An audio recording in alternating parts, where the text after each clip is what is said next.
Here's what happened.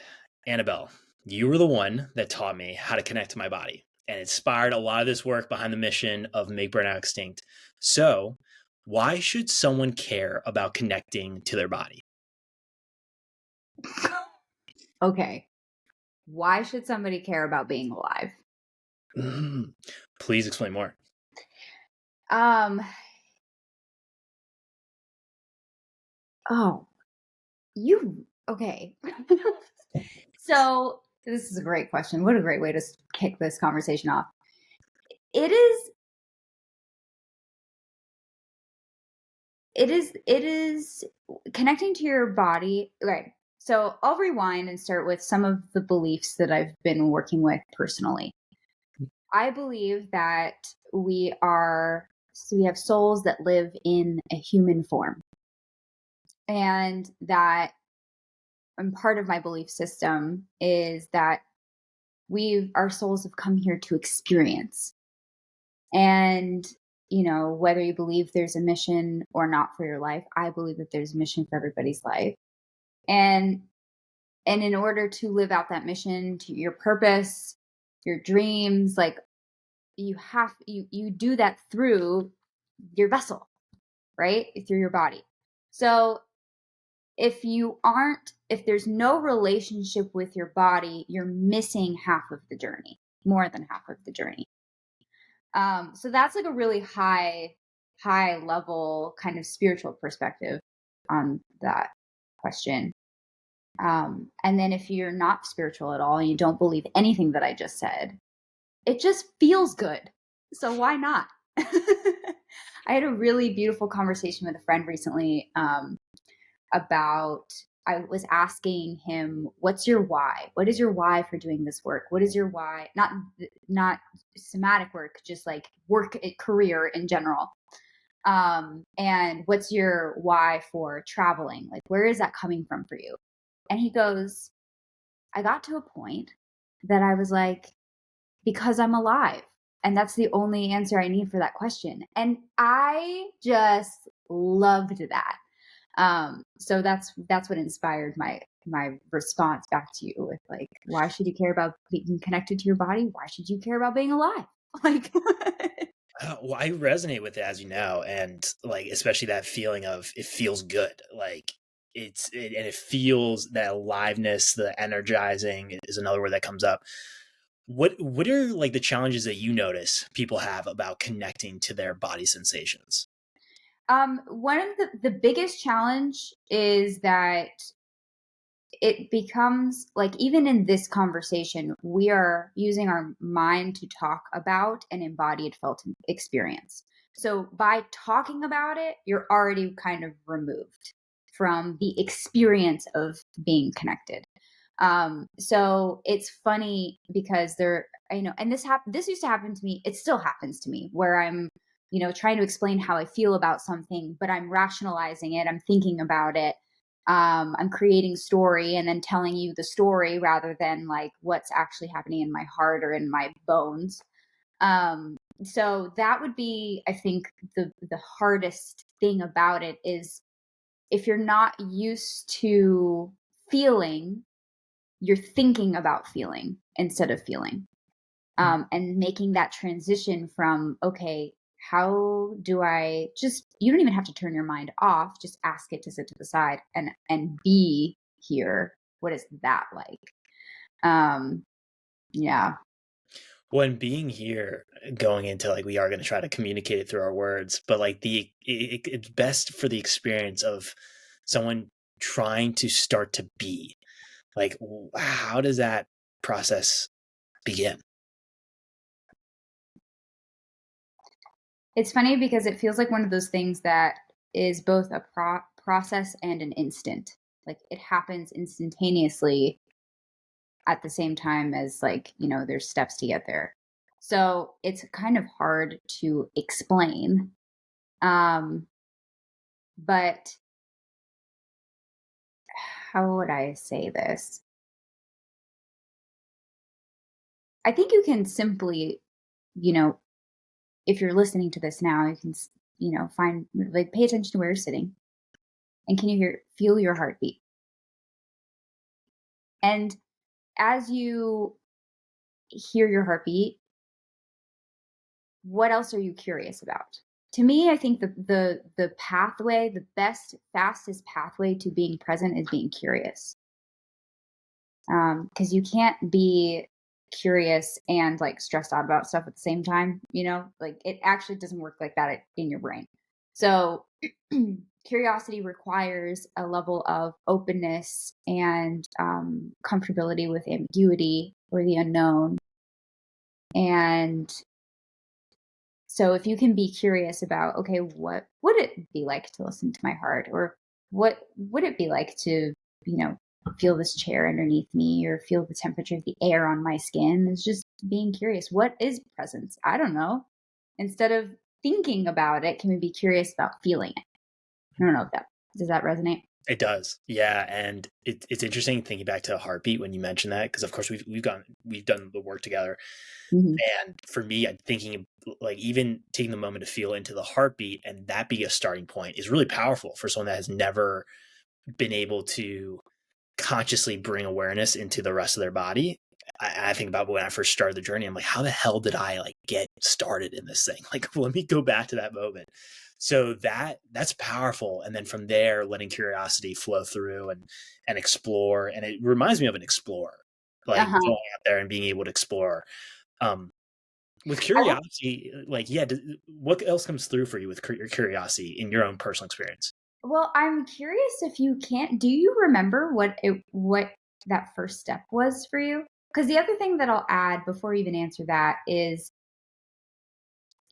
everybody at some point has been in connection with their body. If you've been hungry and know that you're hungry or like need to go to the bathroom and gone to the bathroom, you are listening, you are connected to the sensations in your body, or you have that communication. So it it it exists in everyone. It's sort of like the skill that you develop, and you can get more kind of granular with what the sensations are, and it becomes the superpower that you develop over time. But yeah, so going back to you, do you remember what that first when you started noticing that this connection existed for you was? What what I go back to, it just pops up, is movies. Like movies is where I was able to start to connect to emotions. And so like, you want to cry Um, at certain points in the film, you want to get like pissed off at like a villain, or you want to be like, oh, that's so heroic. So that comes through initially, and then to actually get into like that first step of consciously like really taking time, carving out the time to focus on my body. mhm, I feel it comes back to, yeah, it'd be like the way what we went through, where it's like you pick certain items in the room to come back to presence, and like mhm, that comes through. It's like being able to like look at the surroundings and then come back, and all of a sudden that allows you to let the mind chatter going on to quiet, and then you drop down. mhm. Yeah, yeah, really beautiful. I love that you mentioned movies because Mhm. it's like connecting with other stories, and a big part of this work with connecting to your body is also like connecting with other people. Like connection is a big theme, right? You're connecting by connecting with yourself, you also end up being able to connect with others so much more deeply, and connecting through story and emotion and that stuff. So that's really cool. I like that a Yeah. lot. Actually, well, I'm curious too. Like, what, why are you so passionate about connection? Maybe like what is something I don't know about you that would help to make sense for this passion of connection and then connecting to your body?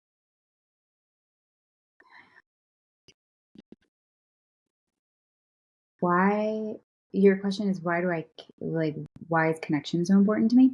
Yeah. It's a good question.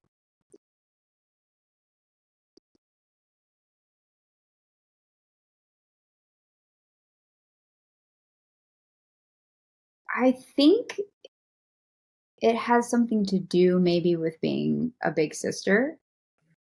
And it comes from like a really deep love and care for people. And in my own process of healing through my own traumas, just understanding how impactful and how healing it is to have people with you in that process. Mm. Um, so like it comes from a handful of things. Um, and I also am thinking back to like my very first mentor and like how life changing it was to have a connection with somebody who really believed in me and where that can take you. And you know, we're not meant to walk this life or in this world alone. It's just, we're not built that way. Connection is inherently like a survival thing too. And it just gets to like, yeah, be expressed in all these beautiful ways. So, yeah. When that was there like a conversation with that mentor, like because you brought that up, and it somehow it just clicked for me of like, was there a conversation for that like belief in you? Like, was there something that they had said that really sparked a shift in how you moved forward in life? Yes, it wasn't a specific thing that they said. It was just how they spoke to me. Yeah. So it was like, this person already, instead of seeing like, you know, the college student that I was that was like really struggling with like who I am and what I'm doing in the world and I don't know anything yet, but I really want to be good at these things, like um and this was specifically around like business and marketing, and he just talked to me as if he was talking to the person that already knew. And it was like he was still teaching me, but with this like when somebody can see you before you see yourself clearly, and then it opens up this um, ability to see yourself clearly, or that opens up this possibility to become somebody you never thought you could be, right? Because somebody else like mirrors that for you.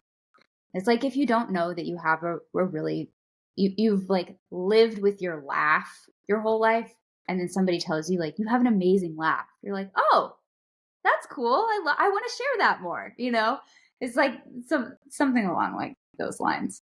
Yeah, I resonate with it, and thinking back to connection, just there's like this energy force that comes up. Mm. And you actually have a really great way of explaining this, more so within the body, of like this energy that's flowing, similar to the force. But I feel like when you can start to connect with other people's energy, that can then just magnify like the two flames coming into one for an experience, if that's in work or in relationships or in friendships. Like there's that connection flame. But it'd be so amazing if you could share again how you talk about it with the force. Yeah. So when I first started doing this work for myself, I was healing a lot of, I had a lot of fear of feeling. And I had to come to terms with it after my dad died. So I was processing so much grief that I wasn't processing grief. It was getting stuck inside and causing this feeling like I'm going to explode. And it sounds dramatic and it sounds silly, but that's actually a genuine fear. And I know that there are other people that have this fear of exploding. And just a side note on that, what I have found is is through this work is if I can allow myself to lean into the feeling that I feel like is building up, then the lid actually comes off and the pressure releases. But the more that you force that feeling away because you're scared of it, the more pressure builds and the more it feels like you'll explode.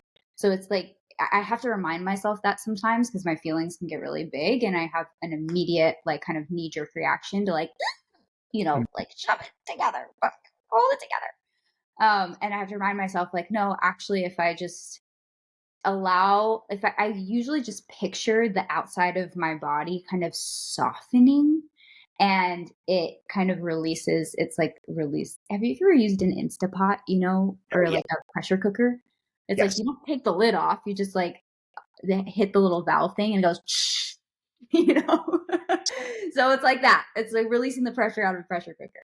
Um, but anyway, so I was really learning about, you know, really coming into contact for the first time with this fear of feeling.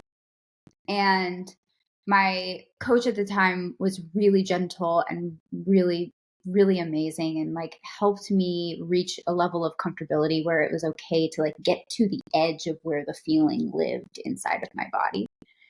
And once I was able to stand in the work, you know this because we've done a lot of this together.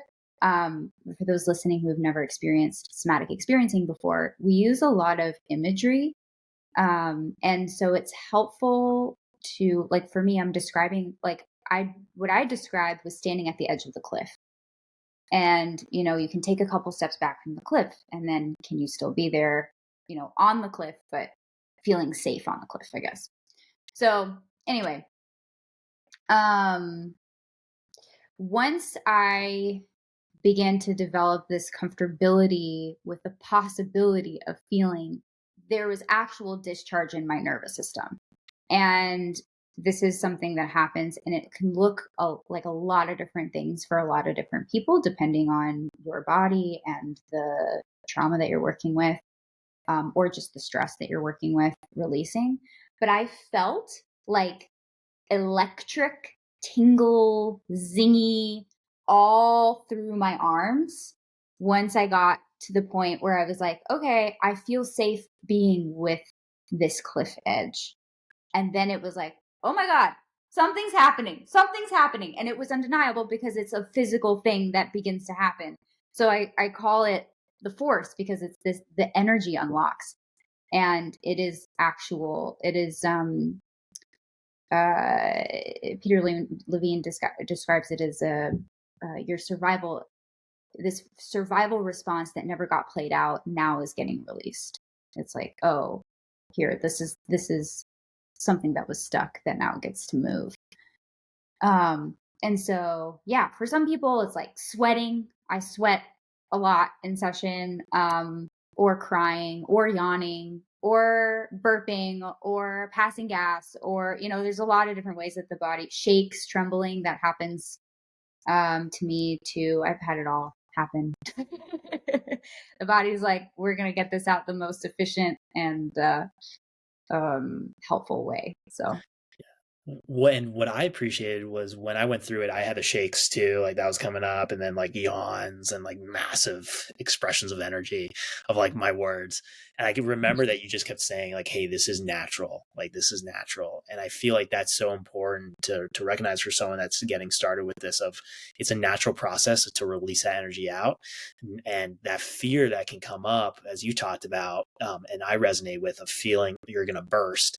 If you actually lean into it, it does have that effect of, and how I communicate it is like a balloon for the body, fills it mm, up with air, and then just to release, instead of it popping, which I then equate to burnout, you can just let the air out of the balloon. So it's like, it's similar in that yes.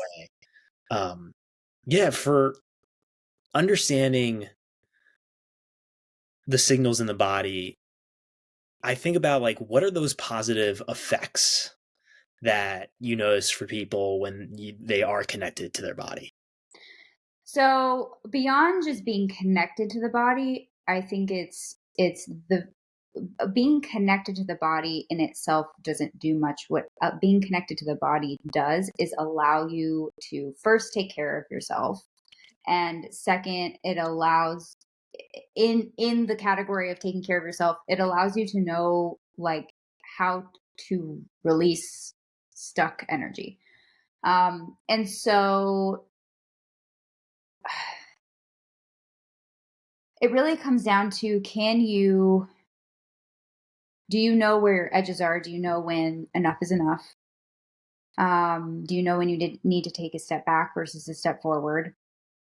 Um, yeah. Will you ask your question again? I had something else that I was going to say that floated away. Yeah, well, so it was the positive effects that can come through for a person when they're connected to their bodies, Yeah. or connected to their body. Oh, yes. This is what I was going to say. So when you are have when there is a disconnect, then what can happen is what I described earlier with myself, which is like your nervous system, your body, your animal has reactions to things all day long. It's taking in information all the time. And when you're disassociated, some of those things don't fully process. So when you're able to be in connection with yourself and process some of the energy that gets stuck, then you have all this life that comes back online. The way they talk about it in SE is that you're not working so hard. Like, it takes a lot of energy and effort to hold yourself together and be disconnected, actually, because the disconnection is a protection. So it takes a lot of energy to be, I mean, imagine like carrying around a shield all day long. Like, that's what you're doing, just carrying around a shield. And there are seasons in life where you need a shield. And it's important to be able to do that. It's important to know, like, give yourself grace when you're doing that. Like, it doesn't make sense to be on a battlefield without a shield. Like, where's your protection? You need that. And but the key is, like, can you pick it up and put it back down? Right. So that's something that I say to clients all the time when they're in session with me is, whatever, if we notice a protection pattern coming up, it's like, no, we don't want to get rid of this. This is really good that you have this, but we don't want you to be exhausted because you're carrying this protection pattern all the time. So let's train you to, and your system, to trust each other so that you know that you can put it down and then pick it back up when you need it again. So yeah, the benefits would be, once you're able to put that heavy shield down, like, you can use your arms. You can go pick berries or hug a friend or like be present in the world and interact with the world because you have your arms back. So that's how I like to think about it. Yeah, well, I like that too. I don't think I've heard that for the shield, because it's that feeling of it's going to be such hard work to connect deeper with your body. And so, yeah, can Mm. you expand on that? Like how, like more of understanding, like, hey, it's going to potentially have the opposite effect. If not, most of the time it has the opposite effect. As you What do you mean by opposite effect? of like, it's actually going to cause more ease to open up rather Yes. than the hard work. Like, you feel like that's going to be your reality permanently for connecting back to the body. Yeah. Yeah. What I found, because I'm like the queen of resisting my feelings, ironically, like, I think that's why I'm really obsessed with this work, is because I know this is where my work is myself. So what's funny is, like, the only thing that's challenging or hard work, not to say that feeling feelings is easy all the time, that can be painful, right? But what makes it hard work is your resistance. So that also doesn't mean, like, okay, go fix your resistance and then do this. No. What we like to do is, okay, instead of bulldozing past the resistance, let's be with the resistance first. That's the first, that's your shield. So instead of like me reaching down and like ripping the shield off of somebody, it's like, okay, let's get to know the shield. What color is it? What is it made out of? How heavy is it? And once you get to know your shield, then it's like, okay, I can trust that this thing here has been doing its job, and the more I get to know this shield in the context of where I am, maybe my system can realize, like, oh, I've been off the battlefield for years.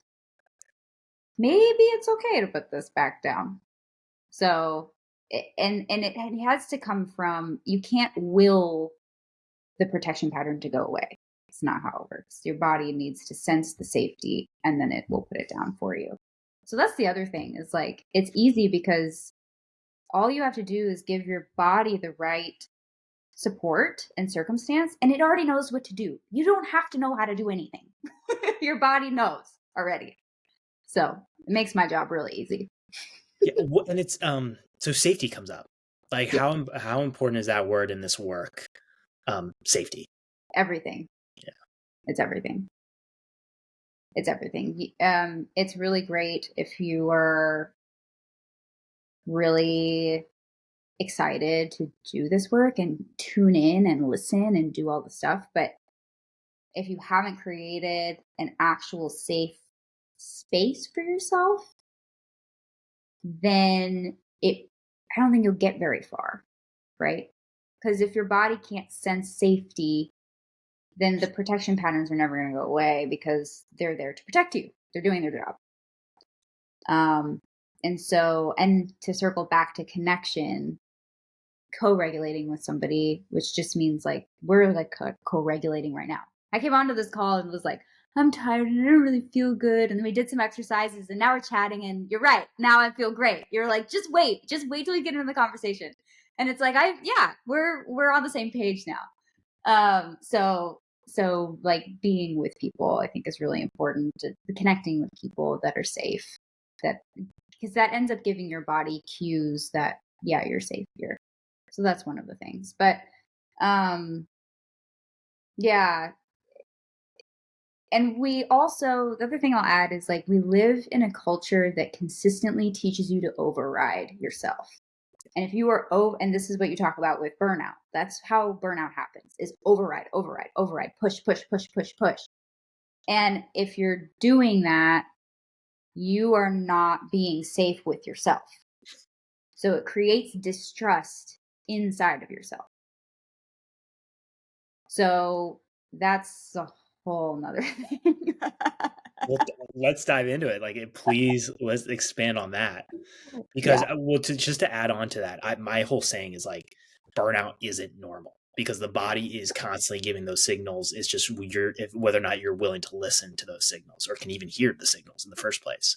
Yeah. So it is not a natural thing. But as you talked about, like, we override this system, and all of a sudden, I mean, it so resonates. Of like, I know in my own experience, I came from a place of not sure what safety really felt like. And then when I was able to tap into it through this work of connecting back to my body, it felt foreign. Like Yes. it was a foreign feeling. And then all of a sudden I thought something was wrong and I would have to go back. So let's dive into that. That's so good. I'm so glad you brought that up because I think a lot of people experience that. And I want to normalize that process too. Is like, yeah, if your system isn't used to feeling safe, then feeling safe doesn't feel safe. It's like, what? So there's a handful of ways that you approach that and work with that. One of them is like titrating, right? It's like, okay, how much safety can you tolerate? And then go back into your protection pattern, put that shield back on, safe, okay. Now let's like, can we put it back down? Oh, nope, pick it back up, like little at a time, and very slow. There's a saying that I've told you many times, which is fast is slow and slow is fast. Well, so you were touching on that, or you diving into it a little bit, for how to go about this for Yeah, safety. So like the starting small, but like yeah. if someone was like, okay, Annabelle, like how do I start this safety process? Like, what are some other ways that someone can start creating that safe space?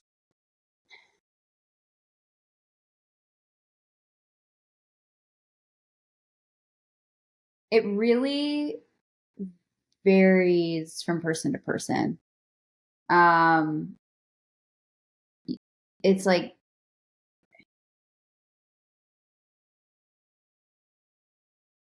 I think a good way actually to find out what it is for you is, do you remember that the window of tolerance exercise?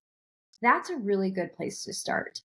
And I can send you a like download link for everybody listening. They can go through the practice.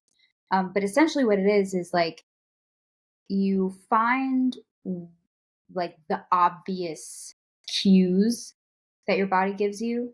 So, and I in with the worksheets, I give some examples of what those cues are. So, for example, an obvious cue is like, this used to happen to me a lot in my previous partnership.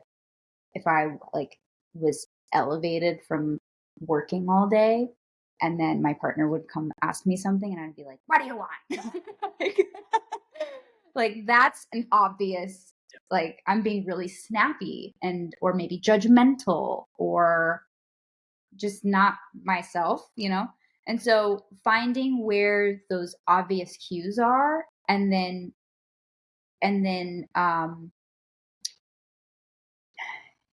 first you notice and then you ask what you need, right? So I would notice, or my partner would say, "Hey, you're being kind of snappy."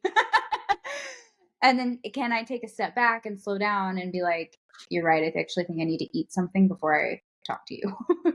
Or I need to take a couple deep breaths because I'm still in work mode. Or, yeah, I need to not see you for another 3 hours because I need to finish this thing that I'm doing. So it doesn't have, you don't have to navigate it perfectly. But what that does is it starts to show you where your edge is. And once you learn where your edge is, you'll stop overriding and pushing past. So, an example, following that example, to push past would be, you know, maybe I snap, what do you want? And then continue the conversation with him if he like needed me to do something, and then go do the thing and then be resentful about it because guess what, I'm pushing, pushing, pushing, and I never actually took a minute to recognize that I'm at an edge and I actually need to take care of myself before I can move forward.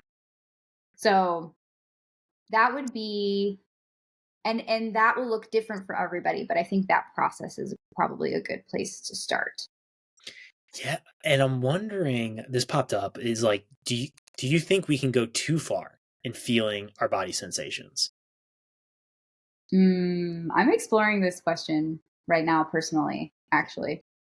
Yeah. Um, I think it depends on the context, Yeah. you know? It's like what is too far for me?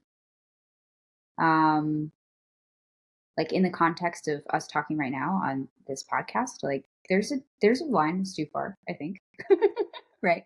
Yeah. Um, but I don't know if that is actually like feeling versus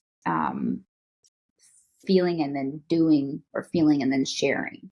Like I think of, oversharing is, so that's kind of the connection that I'm making. But yeah, I don't have an answer to that. Yeah. Well, I'm curious because I'll take it into this like theory that I would really like your take on to Yeah. to feel into it. So for when it comes to habits, like that's what I think about is, for burnout, you also have to understand your habits and the ones that are moving you towards hitting, I think about it as spectrum every day. One end, you hit burnout. On the other end, you've made burnout extinct. And every day it's a spectrum where you get to decide where you land based off of your habits, the behaviors that you're doing throughout the day. And I believe for creating better habits where you notice, okay, this could support me rather and energize me rather than drain me. In creating a new habit, I feels like there's this phase in that process where the body creates resistance. So you put in a few reps and then you hit a dip. And that's Mhm. where all of a sudden you have this intense, I call it like your body is going against an imaginary wall. It's just like not moving. And Mm. there's big resistance there. What I have come to understand is that that is actually a moment to push through, because for me, how I look at it is you honor the feeling. So it's honoring that resistance, as you talked about. Don't just suppress it, but also to remind yourself in the um, back of the thoughts, like, okay, I'm going to push here to continue to put in the reps so that I can get comfortable with it, because what could be coming up for the rest of the body is feeling unsafe because it's a new habit. And when Mhm. something new comes into your life, there is novelty, but also there's uncertainty. And with that creates uncertainty for your future path. And that's where I think a lot of people miss and get hung up, is like, because it's such a big resistance, they fall off. And then they go through that cycle of like, okay, a few months come back, let me get back on it, then off, and then a few months back, and that whole process. So I want to know, like, I'm trying to figure out what exactly, if that resonates for what's going on in the body, or if there's another take on it, or what Yeah, comes. no, I think that's really, really good. Because it's like what some of the way I'm hearing it is like, okay, we can get lost in like just feeling about the resistance and feeling of resistance, and like, are we making room for the resistance and not never actually moving forward from Yeah, it? yeah, Which reminds me, going back to the window of tolerance exercise. Your window of tolerance is another name for your capacity, your nervous system's capacity to be with sensation, with feeling. And so I love like what you were describing is as you create a new habit, you're also increasing your capacity for newness, right? Or for success, um, or for discipline, right? So, and there's two ways that you can increase your capacity, or there's two ways to increase your window of tolerance, and that is yes, to push past the boundary a little bit and then come back, and then push past your boundary a little bit and then come back. So there is a way, I think there are two ways you can do that. You can do that where you leave yourself behind, or you can do that hand in hand with the resistance, right? Yeah. And then again, you find where too far is. There's a sweet spot. Like if I could kind of paint the picture visually, it's like you have your two lines, and then outside of this is your window, and outside of the top line of your graph, right? There's like an inch of space where you can push energy outside of your typical capacity. And instead of it getting stuck, it can actually grow your capacity. You have to come back down though. So anyway, does that answer your question? Yeah, well, yeah, and then what you highlighted, I think is so important to not just gloss over, but to really focus in on is having it come back down. So, like when you Yeah. push yourself in a goal or on improving your habits, creating that space afterwards to be able to come back and recharge and provide that space for you of what recharging means, what energizes you, I think is so important. Yeah. Fucking Yeah. high. That's one of the things I really appreciate about the way that you talk about your work and burnout in general is like that recovery is part of the process. What is that saying? Um, rest is productive. Mhm. I used to have to tell Yeah. myself that all the time because I was so like anti stillness. Like if I'm not doing something, I'm just failing. That's where my brain was. So like rest is productive, right? Because it gives your system, it creates like elasticity. If you have a rubber band and you're just stretching it, and you just hold it here, eventually it like loses its function. It doesn't function like a rubber band anymore because it's all stretched out, or it just breaks. So yeah, the come back down is important. And it doesn't have to look like, okay, I did this push activity and now I do this reset activity. It can be subtle and it can be pretty fast too. It's like, yeah, go ahead. Yeah, well, can you expand on that for the fast? Because when someone says rest, when I thought early on, you think, okay, you got to rest, it's going to be like 37 or 30, was it 72 hours or 24 hours? Right. And I think it's reminding that it can shrink for Yeah. people. Yeah. Where you start, it's not going to be where you end. Yeah. And yes, I like what you said. Where you start isn't going to be where you end because your capacity grows, and so you don't need so much recovery time after you push and have your recovery time. Right. That's one way of looking at it. The other thing I'll say is, and I don't know if you want to share a little bit about your experience, but I know in when I was being coached, one of the things that was so surprising is once I got good at tracking where my nervous system was, like knowing when I was up a wave or when I was coming back down from a wave, I realized like, oh, in 45, 50 minutes, I went up and down and up and down and up and down like 6 times, you know? And so, and to think of, the times where we're like really in the depths of feeling and like, doing the therapeutic part, realizing that when I come out of an exploration, it's only been like 15 minutes and I feel like I've felt the whole world, you know? So again, fast is slow and slow is fast. So if you can just slow yourself down a little bit to notice a breath, that's all your system needs is that mind body connection, that point of like, okay, we're here. Because if you keep pushing and you don't slow it down, then your system can miss the cue that war is over, essentially.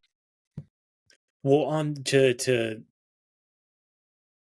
summarize it, what comes up is when you're pushing in life, I think of that as the momentum phase. You're moving, it's chaotic. I always go back to like Formula One for the car. It's just on the racetrack, zoom in, chaotic. It could crash. Like there's that possibility. It's all over the place. But then eventually it has to come back into the pit stop. And that's where the pit crew comes out. And that's where I go to like your burnout proof habits is that pit crew coming in to support the car. And it's super fast. I mean, you see them go and then it's back out on the track. And that's where someone can move towards in their journey. But what from like examples for someone to be like, okay, how do I recharge? Like, how do I come back down and become, I think of presence, like how to come back into presence. What are some activities either for yourself that you've done? I know for me, like one that comes up is just literally thinking about parts of my body and like reconnecting is a focus. But what are some other ones that come up for you? Yeah. I have the reset practice. I actually did my reset practice today. Earlier today. I was like, I'm having a hard time slowing down. It's just a 10-minute audio and it's through a bunch of different exercises. But some of those exercises in that audio track is a few deep breaths. Sometimes it's like, especially if we're talking about working with like momentum or movement, like a lot of energy flowing, and it's like an adrenaline rush a little bit. Sometimes just you don't even have to slow down. Like, let's say, for example, you're working and working looks like this. I'm like rolling my hands in front of my body, right? Like I don't know what you would call this. It's like a wheel, literally a wheel. A wheel, right? Yeah. My arms are moving like a wheel. And I have to do this for work, right? And I'm really focused on like, how do I do the best wheel? So slowing down might not look like literally slowing down my hands, because that might be too hard because I'm on a roll, literally. so, so, so what might be good is, okay, now I don't have to think about work. I can notice myself working. Do you notice the difference? It's like, I don't have to think about all these clients I need to call, but I finished all my tasks for the day. So now I can shift my focus to noticing myself and noticing, again, curiosity. Like, I'm rolling. Like, yeah, feels good to roll. I love rolling, like, that sounds like drugs. I'm not talking about drugs. I'm talking about the adrenaline rush of working. I love working. So,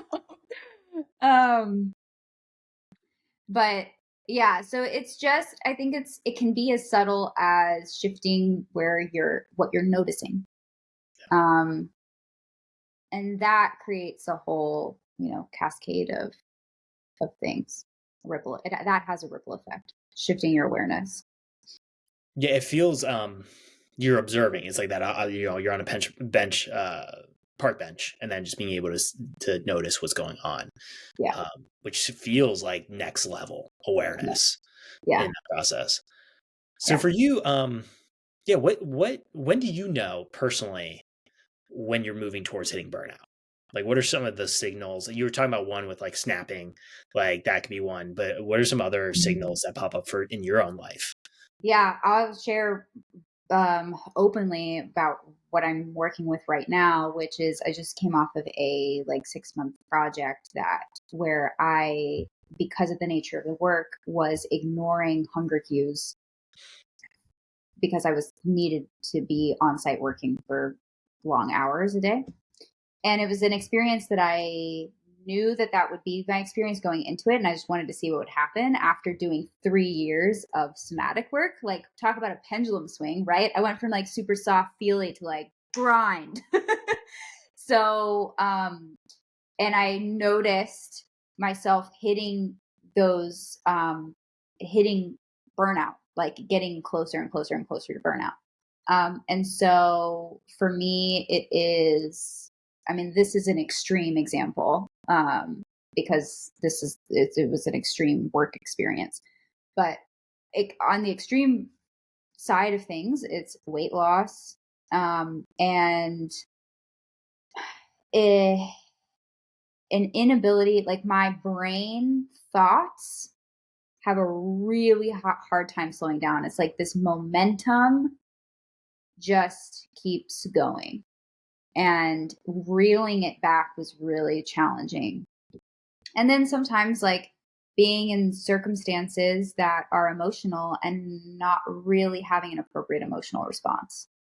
That's a big one. I think a lot of people will relate to that one too. It's like, okay, I see that you're sad and this is sad, but I don't really feel sad.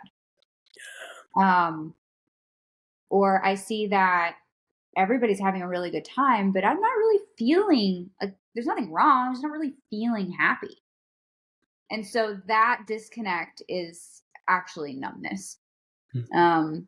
And so, and in order to do the job that I've been doing, numbness is required because that's the only way to get through the day. Yeah. So again, I carried my shield for a while and then started noticing the effects of having to hold the shield for so long.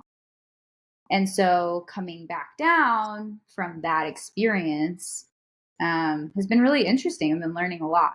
And it's a process. And I have to give myself a lot of grace and be really patient with the fact that it is a process. It's like not like I can't force it to happen faster. All I can do is show up and let my body know that I'm here and I'm listening again. And it does feel, this is really sad, I think, to say, but it does feel like I broke a little bit of trust with my body, because for years I was developing this relationship where I'm saying, I'm listening. And then for 6 months I stopped listening. And so you imagine, like, a little kid, it's like, what the hell? Yeah. So, listening to what I can and showing up for what I can, and knowing that it doesn't have to be perfect. I don't have to show up for every little thing, but I'm going to start with what I can and then keep going from there. So, And then you mentioned the word patience. But yeah, expand on that a little bit more for bringing that into this. I think for me personally, especially with this experience, I have a tendency to be like, I know how to do this. I've done this before. I'm good at this. It should look X, Y, and Z way. It should be this amount of time. It should, whatever, shoulding yourself. And having patience with, not every day is going to look the same. Not every conversation with my body is going to be the same. I might have a day that, like today, I felt really tired, and I'm sitting there like, I've been taking care of myself really well for at least 5 days. I've been like eating and like doing all the things that I know are really good for me. Why am I so tired? And it's just having patience with and trusting that the wisdom of my system is recovering, and it just needs time, and it is teaching me and kind of it's thawing, and that, like, I just have to freaking surrender and just show up. I'm in service. Annabelle, I love it. That's amazing. Amazing place when I think about it, for being able to just embrace is like the word that comes up, and embrace that journey. Yeah. So thank you for sharing the wisdom. I know there's so many insights here that the audience is going to resonate with. So appreciate you. Yeah. This is awesome to talk about. I love, you have such good questions, and I love that that you're thinking about this and considering it as you change the world with this movement of making burnout extinct. I'm so here for it.